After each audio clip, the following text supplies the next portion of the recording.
사무엘하 5장 우리 1절에서 3절에 있는 말씀 우리 함께 읽도록 합니다. 이스라엘 모든 지파가 헤브론에 이르러 다윗에게 나아가 이르되 보소서 우리는 왕의 한 골육이니이다.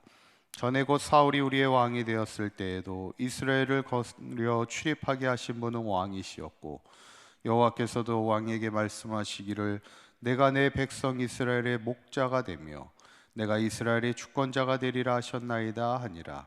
이에 이스라엘 모든 장로가 헤브론에 이르러 왕에게 나아오매 다윗 왕이 헤브론에서 여호와 앞에 그들과 언약을 맺음에 그들이 다윗에게 기름을 부어 이스라엘 왕으로 삼으니라. 아멘. 할렐루야.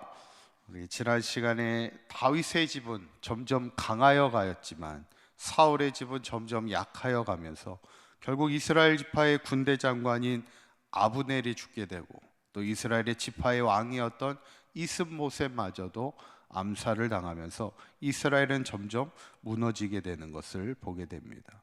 그 이후에 이제 이스보셋을 살해했던 그 레갑과 바하나가 어떻게 하냐면 4장 8절에 있는 말씀을 보면 헤브론에 이르러 다윗 왕에게 이스보셋의 머리를 들이며 아뢰되 왕의 생명을 헤아려 하던 원수 사울의 아들 이스보셋의 머리가 여기 있나이다.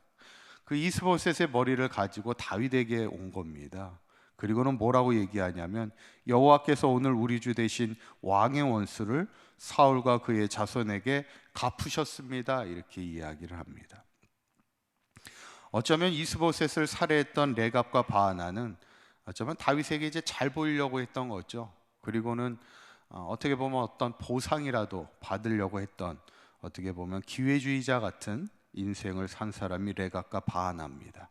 그런데 다윗이 그들을 기뻐하지 않습니다. 한 다윗의 편에 선다 할지라도 불의를 행하는 자를 그는 기뻐하지 않아요. 특별히 레갑과 바하나가 뭐라고 얘기했냐면 지금 이스보셋을 죽인 거에 대해서 하나님이 그 당신의 원수를 갚으셨습니다. 이렇게 이야기하는 거예요. 자기들이 죽여놓고는 하나님의 뜻임을 이야기하는 그런 위험한 사람들이죠. 다윗은 그것에 대해서 어떻게 합니까? 4장 12절에 보면 청년들에게 명령할 때 그들을 죽이고 수족을 베어 매달라 그렇게 이야기합니다. 철저하게 그거에 대해서 응징을 합니다. 이거는 뭐냐면 다윗의 성품 자체가 불의를 좋아하지 않아요. 지난번에도 사울 왕의 목을 사울을 죽였고 사울의 왕관과 팔에 있던 고리를 가져왔던 아말렉 사람에 대해서도 기뻐하지 않았어요.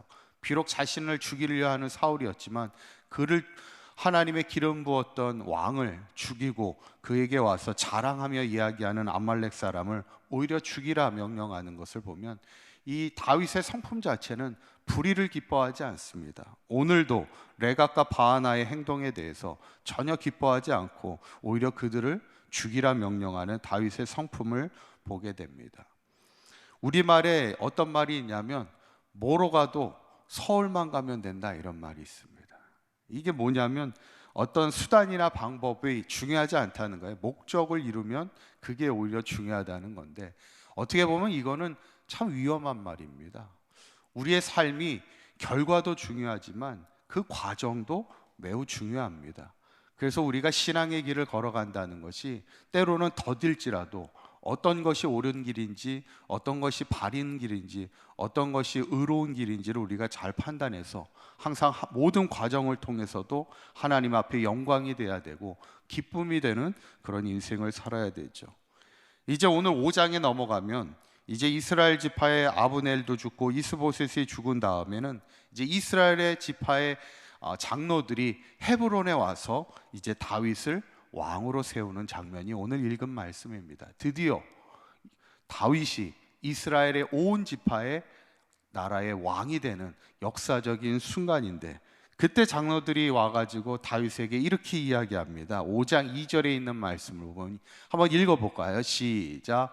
전에 곧 사울이 우리의 왕이 되었을 때에도 이스라엘을 거느려 출입하시게 하신 분은 왕이시었고 여호와께서도 왕에게 말씀하시기를 내가 내 백성 이스라엘의 목자가 되며 내가 이스라엘의 주권자가 되리라 하셨나이다 하니라. 아멘.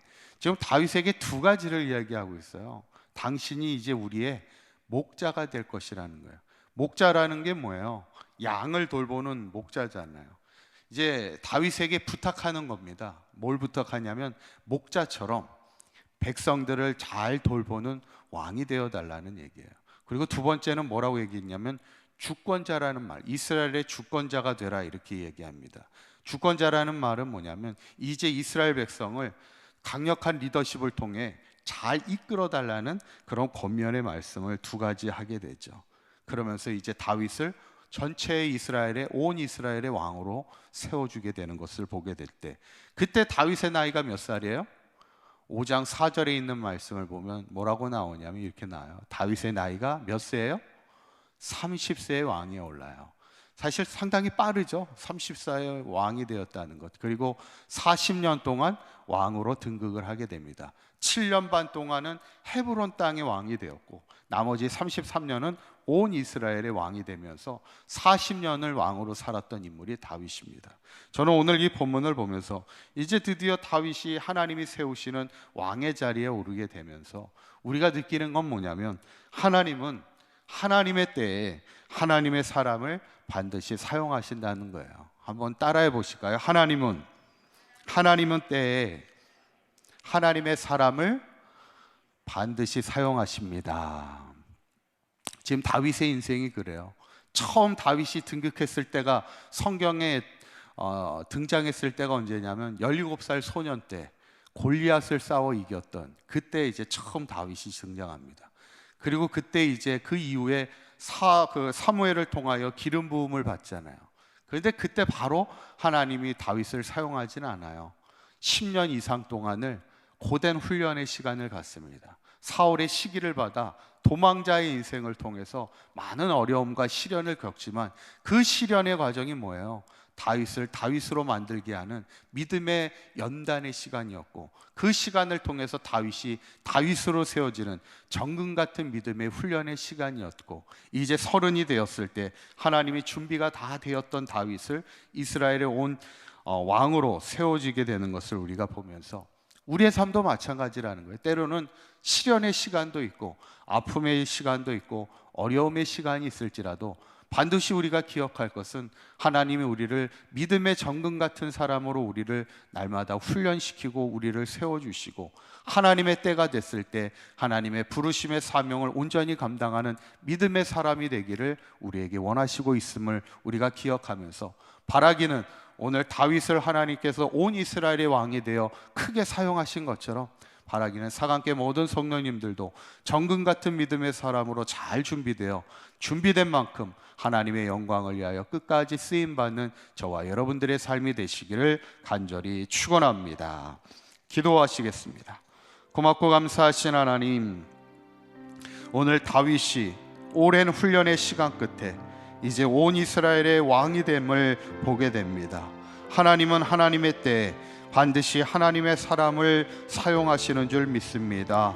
우리도 인생의 어떤 어려움과 시련 속에서도 믿음의 정금같이 우리를 세우시는 하나님의 섭리를 바라보게 하여 주셔서 믿음으로 잘 승리하며 모든 어려움을 이겨나갈 때 믿음의 정금 같은 믿음의 사람으로 서는 우리의 삶이 되게 하여 주셔서 하나님의 때에 하나님의 부르심에 귀하게 쓰임받는 끝까지 하나님의 영광을 위하여 쓰임받는 삶을 살아가는 우리 사강교회 모든 성도들의 삶이 되도록 인도하여 주옵소서.